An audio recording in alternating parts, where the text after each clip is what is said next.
இன்றைய முக்கிய திரைப்படச் செய்திகள் ஜனவரி 14, 2026. 1. நவீன் பாலிஷெட்டி நடித்த அனகனகா ஒக ராஜு திரைப்படம் ஒரு சிறந்த சங்கராந்தி பொழுதுபோக்கு திரைப்படம் என்று ட்விட்டரில் நேர்மறையான விமர்சனங்களை பெற்றுள்ளது. 2. எக்ஸ் ட்விட்டர் தளத்தில் வெளியான ஆரம்பகால பார்வையாளர் கருத்துக்கள் அனகனகா ஒக ராஜு திரைப்படம் குறித்து மாறுபட்ட அபிப்பிராயங்களை காட்டுகின்றன. 3. தெலுங்கு திரைப்படமான தண்டோரா திரையரங்குகளில் வெற்றிகரமாக ஓடிய பிறகு அதன் ஓடிடி வெளியீட்டிற்கு தயாராகி வருகிறது. 4. தமிழ் திரைப்படமான வா வாத்தியார் பொங்கல் பண்டிகை உற்சாகத்துடன் வலுவான தொடக்கத்தை பெற்றுள்ளது. 5. வா வாத்தியார் திரைப்படம் எம்.ஜி.ஆர். இன் ஒரு அம்சத்தை கொண்டுள்ளது என்றும் அது பார்வையாளர்களிடம் நன்றாக பலனளிக்கிறது என்றும் இணையவாசிகள் கருதுகின்றனர். 6.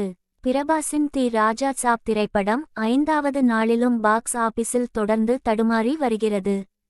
7. மலையாள அதிரடி திரைப்படமான கட்டாலன் படத்திற்கு அதிகாரப்பூர்வமாக வெளியீட்டு தேதி அறிவிக்கப்பட்டுள்ளது. அதன் டீசர் ஜனவரி 16ஆம் தேதி வெளியாகிறது.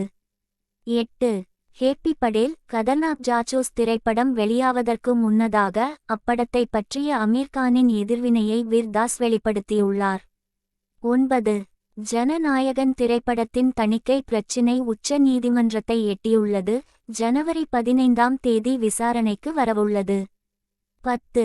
திரௌபதி 2 திரைப்படம் பொங்கல் வெளியீட்டிலிருந்து விலகி ஜனவரியில் ஒரு புதிய தேதியை உறுதி செய்துள்ளது. 11. மார்வெலின் அவெஞ்சர்ஸ் டூம்ஸ்டே திரைப்படம் புதிய மல்டிவர்ஸ் கூட்டணிகள் மற்றும் டாக்டர் டூமின் பாத்திரத்தை வெளிப்படுத்தும் ஒரு முக்கிய டீசரை வெளியிட்டுள்ளது. 12. தி ட்ரெட்ஃபுல் என்ற திகில் காலகட்ட திரைப்படத்தின் முதல் தோற்றத்தில் சோஃபி டர்னர் மற்றும் கிட் ஹாரிங்டன் மீண்டும் இணைந்துள்ளனர். 13. ஏ ரிஷ்தா கியா கெஹ்லதா ஹை தொடரின் சமீபத்திய எழுத்துப்பூர்வ புதுப்பிப்பு திருப்பங்கள் மற்றும் நாடகங்களுடன் வெளியாகியுள்ளது. 14. ராகு கேது ஹேப்பி படேல் கதர்நாக் ஜாச்சோஸ் மற்றும் பல புதிய திரைப்படங்கள் ஜனவரி 14 முதல் 16 வரை வெளியாக உள்ளன. 15.